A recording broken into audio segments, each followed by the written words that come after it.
Olá pessoal, meu nome é Vitor Matos e eu sou estudante de fisioterapia.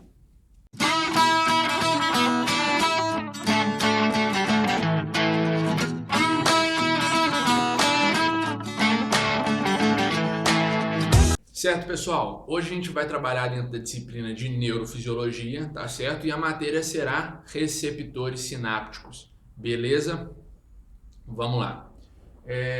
Pessoal, se a gente viu os vídeos passados, a gente consegue falar, né, e entender que a resposta final de um neurotransmissor lançado em uma fenda sináptica é a existência de um potencial pós-sináptico, não é mesmo? Ou seja, no nosso neurônio pós-sináptico. Tá certo. E acontece, pessoal, que surgiu uma dúvida na cabeça dos bioquímicos e eletrofisiologistas que primeiro estudaram esse processo aqui. Eles se perguntaram: como que esse neurotransmissor ele gera um potencial pós-sináptico nesse neurônio?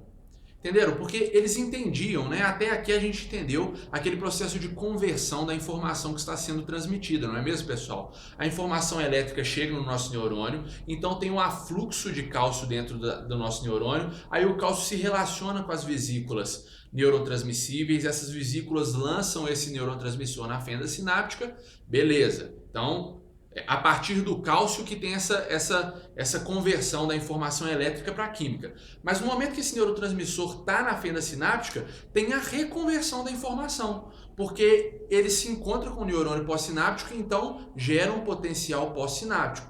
Então os neurônios falaram, o que tem entre os neurônios? Os cientistas falaram, o que tem entre esse processo? Entre os neurotransmissores na fenda sináptica e a existência do potencial pós-sináptico, né? Como que esse neurotransmissor gera um potencial pós-sináptico? Tá certo, pessoal? Então, nossa aula se inicia com essa pergunta. E acontece que o inglês, um farmacologista chamado John Langley, ele respondeu pela primeira vez essa pergunta, pessoal, usando, sabe o quê?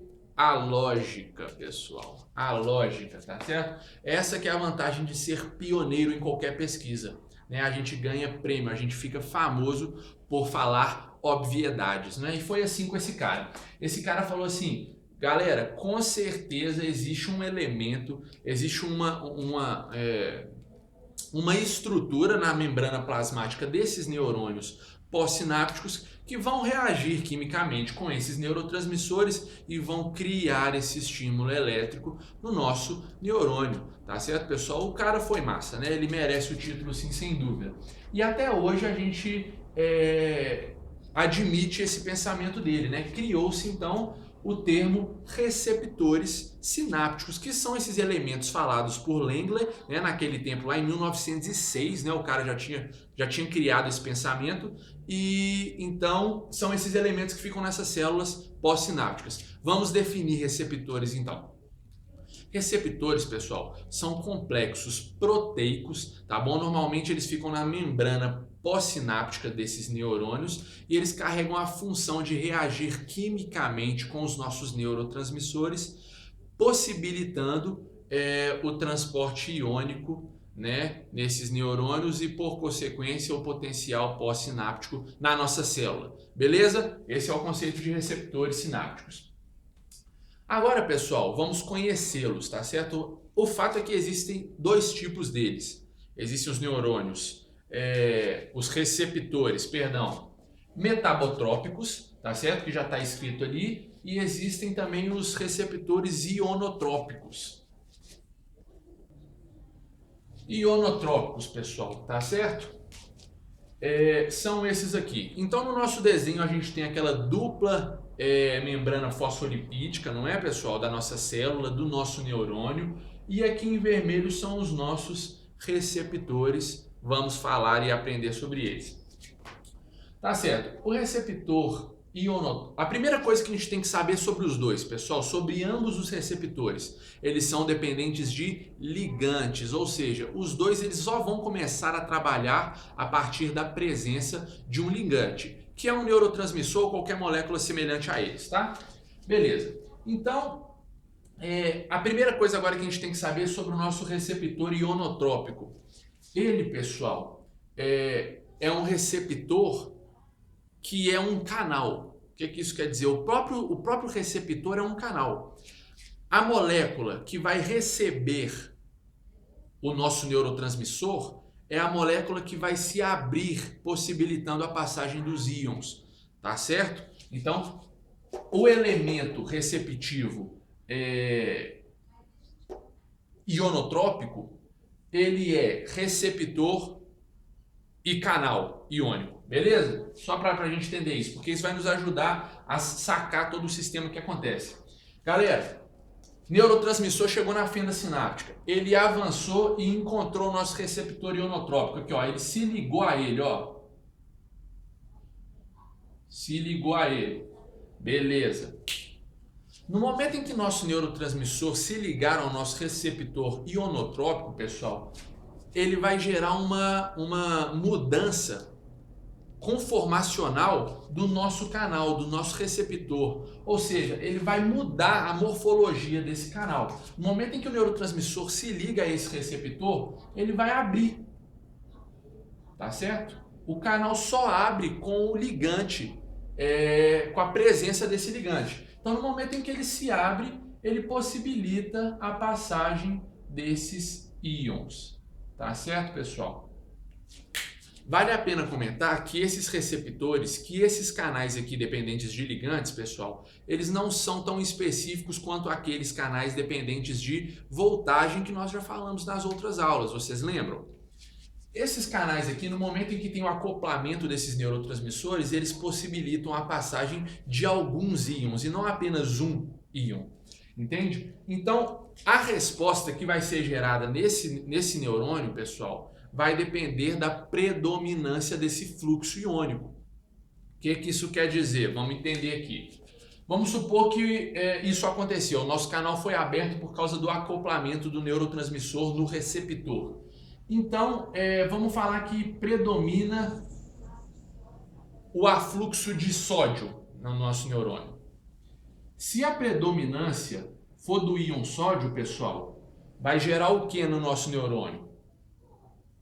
Um PPSE, correto? Porque se o íon sódio entra na célula, ela vai o quê? Despolarizar, vai excitar o nosso neurônio, PPSE. E vamos falar que a predominância seja de cloreto, que é um ânion. Se o cloreto entra na nossa célula, pessoal, vai gerar um PPSI. Correta? Ou melhor, se a predominância, né, pessoal? Se predominar o afluxo de cloreto ou predominar o afluxo de sódio, porque vários íons vão entrar ali e o resultado vai depender da predominância, de qual íon mais entra, não é? Então, se predominar o cloreto, o PPSI vai causar uma hiperpolarização, uma inibição do nosso neurônio. Se for o sódio, o PPSE, né, potencial pós-sináptico excitatório. Beleza? Só para a gente entender isso aí. Ok, então assim funciona de forma simples, né, pessoal? Chega o neurotransmissor na fenda, ele encontra o nosso receptor, se acopla a ele, o receptor ele muda a conformação alostérica desse canal, o canal se abre e existe o transporte iônico. Mole, tá entendido? Receptor ionotrópico. Vamos falar agora, pessoal, do receptor metabotrópico, que costuma ser um processo mais complexo, né? Vamos ver. Esse receptor, ele também é dependente de ligante, como a gente falou lá no início, né? Ambos são. E existem algumas coisas ali, alguns elementos que a gente pode observar nele. Primeira coisa é o receptor, tá certo? O receptor não é o canal, ele não é o canal. Então, muitas das vezes, o ligante, no momento em que ele faz contato com o receptor, ele vai gerar ele vai funcionar esse receptor de forma a abrir um canal iônico de forma indireta, de forma secundária. Então o receptor vai se movimentar, buscar esse canal iônico para que exista a abertura dele, e então gera esse potencial pós-sináptico, excitatório ou inibitório. Né? Vamos falar desses elementos aqui. Primeira coisa que a gente pode reparar é essa proteína aqui, ó, pessoal, que recebe o nome de proteína G. Proteína G, pessoal. E acontece que a proteína G desse sistema metabotrópico de sinapse, ela fica ancorada, fica ligada ao nosso receptor, tudo bem? E por que ela se chama proteína G? É porque, pessoal, acoplada, ancorada a ela, a gente tem um GDP. O que é um GDP, pessoal? Guanosina difosfato. Então, por isso que ela se chama proteína G. É porque acoplada a ela tem um GDP. Beleza? Beleza.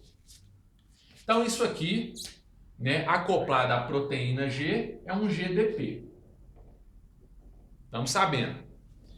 Essa proteína G, pessoal, ela é dividida em 3 porções. A gente tem a porção alfa da mesma, porção beta e porção gama, tá certo? Tudo isso da proteína G.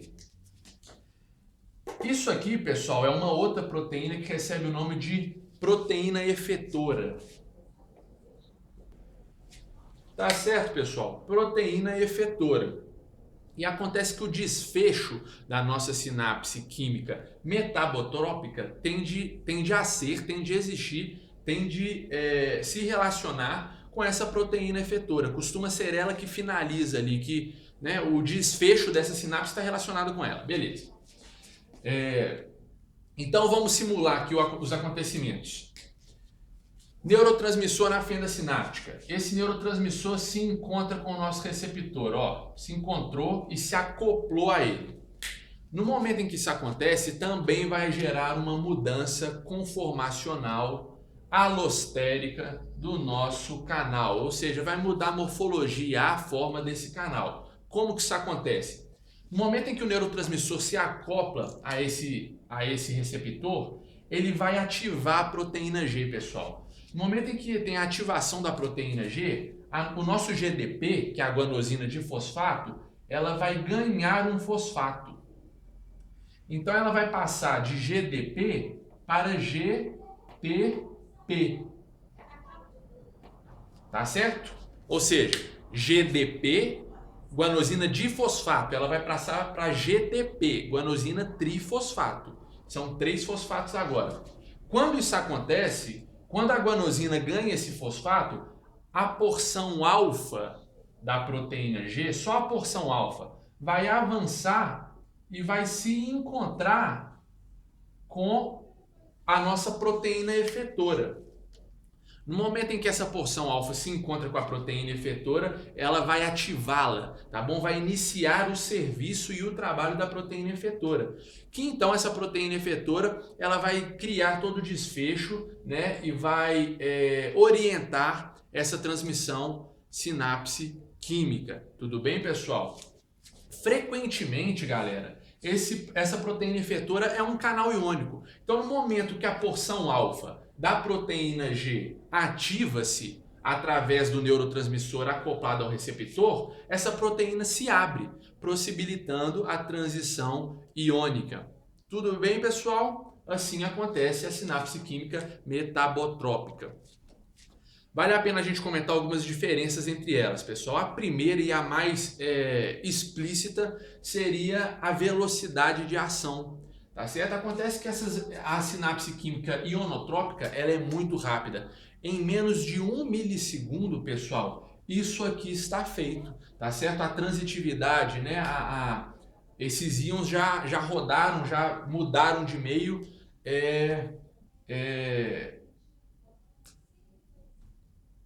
Já mudaram de meio. Ponto final. Né? Em menos de 1 milissegundo.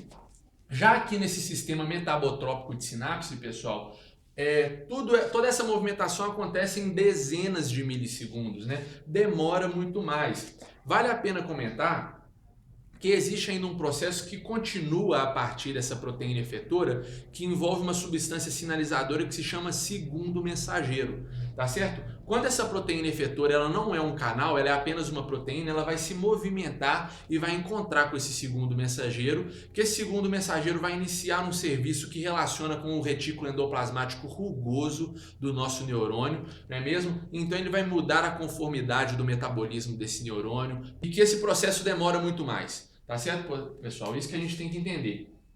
Esse processo que nós conhecemos aqui, até a proteína efetora, costuma acontecer entre 10 milissegundos.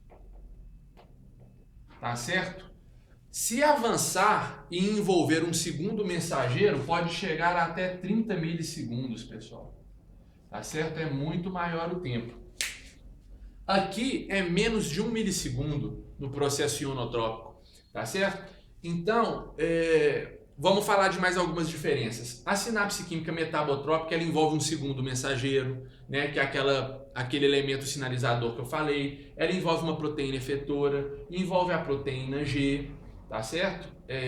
O receptor, ele não é o canal. O receptor ali, ele tem de iniciar os trabalhos em busca de um canal iônico.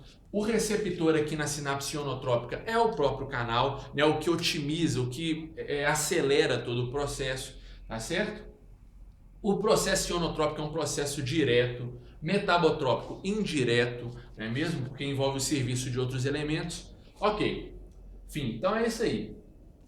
Para terminar, pessoal, vale a pena comentar um processo aqui que vai nos ensinar algumas coisas muito legais e que envolve essa diferença de receptores, tá certo? Acontece que o serviço, pessoal, de um neurônio colinérgico, não é mesmo? Um neurônio que está envolvido na sinapse neuromuscular, né, que é um neurônio efetor, ele libera um tipo de neurotransmissor que se chama acetilcolina, tá certo, pessoal? E acontece que a acetilcolina, quando ela está em contato com o músculo esquelético muscular, com a célula muscular esquelética, tô doido. Acontece, pessoal, que quando esse neurotransmissor ele se encontra com a nossa célula muscular esquelética, ele vai se desenvolver por essa fenda, vai se encontrar com esse receptor, né? E ele vai despolarizar a nossa célula muscular, ou seja, vai excitá-la, tá certo? E tudo isso acontece por causa do receptor. E esse receptor que fica na célula muscular esquelética é um receptor ionotrópico, tá certo? É um receptor que despolariza, que excita a nossa célula através da acetilcolina. Mas esse receptor ele recebe o nome de receptor nicotínico. Mas o receptor nicotínico ele não é o único receptor da acetilcolina, pessoal. Existe um outro receptor que se chama muscarínico. Tudo bem? E o receptor muscarínico, ele é um receptor metabotrópico. E ele é um receptor que ele fica também em células musculares, mas agora células cardíacas, ou seja, no nosso coração. E no momento em que a acetilcolina se encontra com esse receptor, ele vai hiperpolarizar a célula, ou seja, ele vai inibir a célula, tá certo? Então é interessante a gente entender que um mesmo neurotransmissor, trabalhando em receptores diferentes, ela vai gerar diferentes respostas, diferentes potenciais pós-sinápticos. E por que isso acontece, pessoal? Nós falamos na aula passada. A função da transmissão não depende do neurotransmissor, depende do receptor. Tá certo? Regra básica Regra básica da farmacologia, pessoal. Ligantes não estabelecem função. Receptores, sim. Beleza? Então a função que vai ser passada para o próximo neurônio depende do receptor, não do neurotransmissor. Beleza, pessoal? Então isso é tudo aí que a gente tem para falar sobre receptores, né? Sobre esses dois tipos aí. E é isso. Deixem suas dúvidas nos comentários, eu vou me esforçar muito para solucionar todas elas e a gente se vê na próxima aula. Valeu!